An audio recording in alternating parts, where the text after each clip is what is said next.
இறைவனை இருளில் தான் உருவாகுது இறைவன். அந்த இருட்டை பார்க்கணுன்னா நீ வெளிச்சமாக மாறி போகணும். அப்போ தான் அந்த இறைவனை பார்க்க முடியும். அதனால தான் ஊரெல்லாம் ஃபோக்கஸ் போட்டால் கூட அந்த கருவாரை மட்டும் இருளாகவே வச்சுக்கிட்டு.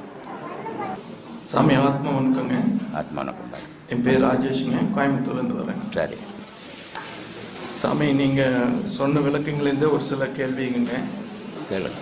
நாங்கள் பக்தராக நாங்கள் புரியாமல் தான் நாங்கள் உங்கள்கிட்ட விளக்கம் கேட்குறோம். சரி சாமி, நீங்கள் சொன்ன ஒரு சில அறிவுரைகள், அன்பே சிவம் மனமே குரு, ஆமாம், காற்றே கடவுள், ஆமாம், உனக்குள் உள்ள இறைவனை தேடு, ஆமாம், நீ யார் என்று அறியாமல் இறைவனை அறிய முடியாது, ஆமாம், முயற்சி உன்னுடையது, முடிவு இறைவனுடையது, ஆமாம், நான் உயிருக்கு உபதேசம் கொடுப்பவன் உடலுக்கு அல்ல, ஆமாம், இறைவன் ஓசையும் ஒளியுமாய் இருக்கிறான், ஆமாம், ஓசை ஒளியெல்லாம் ஆனாய் நீயே உலகுக்கு ஒரு